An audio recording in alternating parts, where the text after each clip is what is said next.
This documentary is not about Faith Methodist Church and its staff members. This documentary is not about the homeless women we have housed within our premises. This documentary is not about me either, the one narrating in this film. God loves justice more than anybody in this world. God built brick and mortar churches, but tells us to leave the door open always.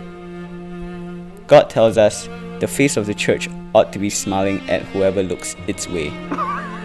So, this documentary is about following God, tracing His footsteps as He whispers to us, "Follow me."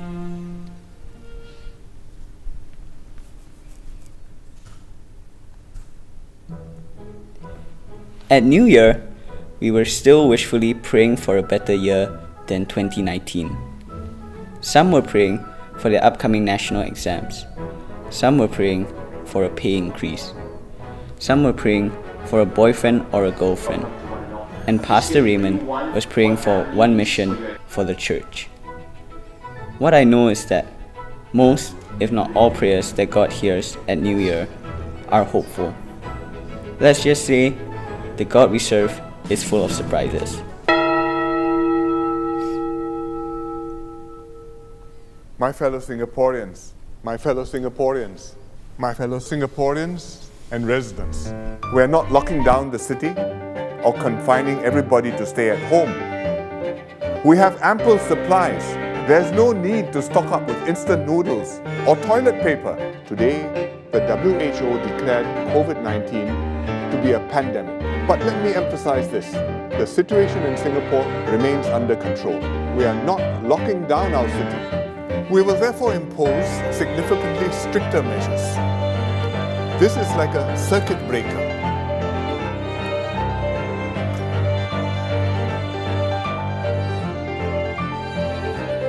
We will implement these tighter measures until the 4th of May. But we will not be able to completely lift the restrictions after that and go back to business as usual. We will therefore extend the circuit breaker for 4 more weeks beyond the 4th of May. In other words, until the 1st of June.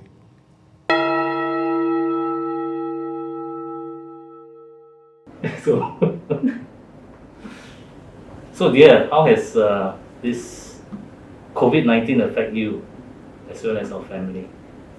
Personally, Yes. actually nothing. Not much.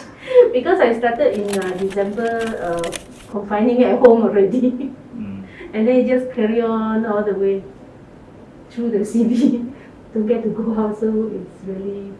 Yeah, but for somebody who likes to interact with people, going out, don't you miss that part of your life? That's why I need Zoom. That's why I'm on Zoom and on WhatsApp video call. But I think it has also affected our family, right, in a way, because I find that through this unprecedented pandemic, it brought our family closer together. In a way, we spend more time together because I don't need to come to church. I'm working from home. Obviously, you've been home all the time, so maybe that's why you say it doesn't really affect you. But then we get to see Joel at home as well all the time. Yeah, and he's so much happier. So much of what? Happier. Happier, yeah, of course. For Joel, he's somebody who is, appreciate spending time at home and with the family. COVID-19 has affected everyone somehow. To many, it was a great inconvenience, and to others, a huge personal crisis. But it also unexpectedly created many opportunities to bless others. So how was COVID-19 for you? I think I spent a lot more time with my parents at home. I think before COVID I used to spend a lot of time in church. Not having dinner at home. Just even if like resting, meeting friends is all outside. So now I have a lot more time at home, which is good. I get to interact a lot more with my parents as well. How about you? I think think COVID-19 has been the time of recalibration for me. Like you say, I actually get to spend more time at home now with family. So especially during circuit breaker, I had the time for really very regular devotions with the family, which I really appreciate. So the presence of me at home helps in building those relationships, especially with my son, who's also at home. So how has it been for the church, really? What are your thoughts? I think starting it was a bit difficult for people to transition. Maybe for the staff, I don't know about the congregation, but because we were still filming in like February and March, right? But there was no service anymore. But yeah, I think people slowly getting used to just worshipping online, and I think it really forced a lot of people to go digital, which is a good and bad thing, because those who really cannot catch up just get left behind. Yeah, I absolutely agree. I think that it's really a period of uncertainty for the church now. Remember in like February, March, we're scrambling to start online services. And then before we know it, we had to adapt to circuit breaker. We couldn't film. And then we had to do home recordings for worship sets.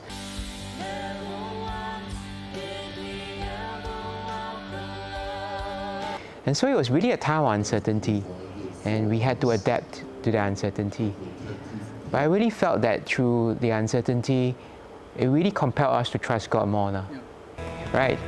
I mean, we really just didn't know what's going to happen. And that trust in God was actually a very valuable lesson.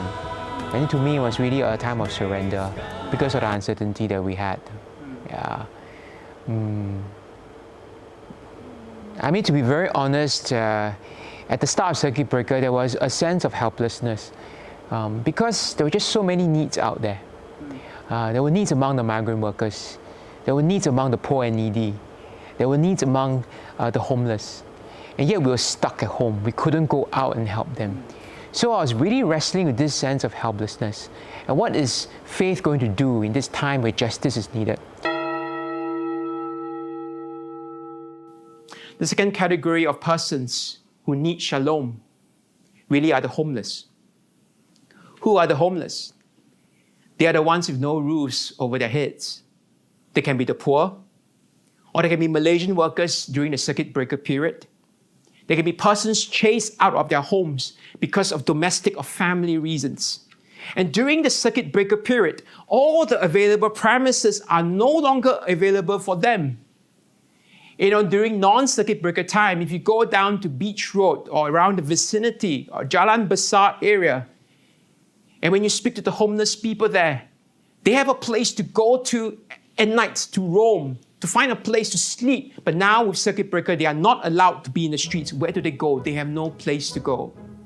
And I thank God that God has raised a movement of kindness because of COVID-19. 40 religious and welfare organizations have come together to open up their premises to provide shelter to these homeless people. And I want to update the church that we here at Faith, in partnership with QCMC, we are playing our part to serve the homeless. We have managed to obtain a permit to start what we call a safe, sound sleeping place at Faith. It's a temporary 24/7 shelter for homeless women, only for women. And in partnership with QCMC, we have converted 2 rooms with capacity for 8 ladies. And I'm pleased to say that we have received our very first stayer on Thursday. And we look forward to seeing more and welcoming more. And so the second get.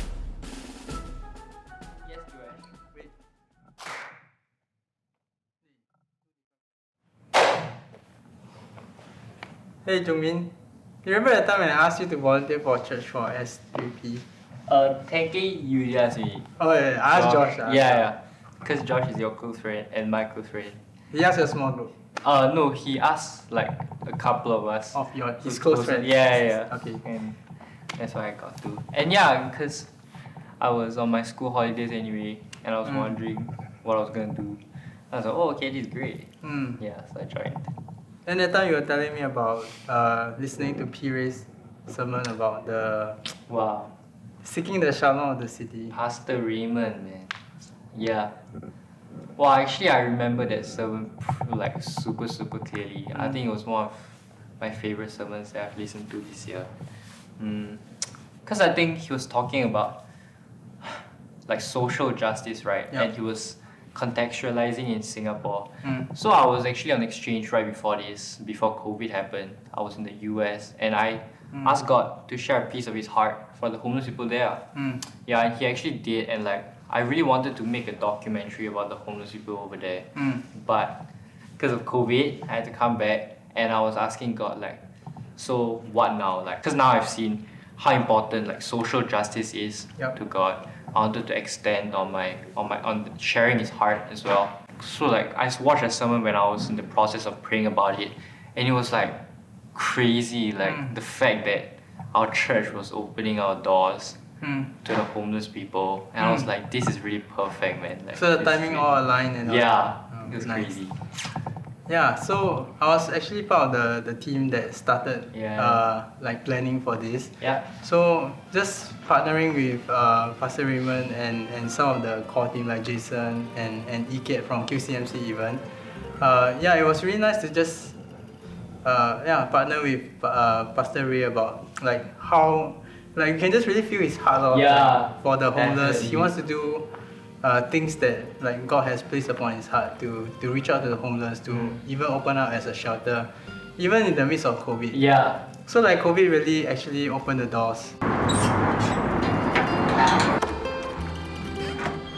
Okay, I'm Nice, and I'm 69 years old.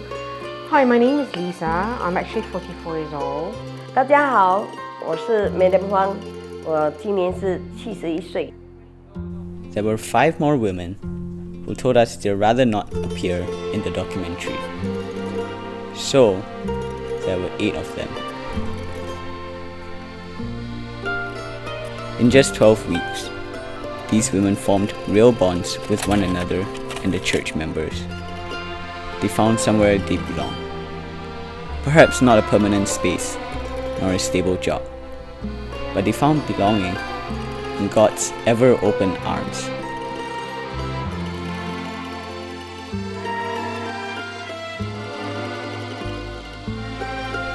Just like that, God takes our small baby crawls and turns them into giant leaps in heaven.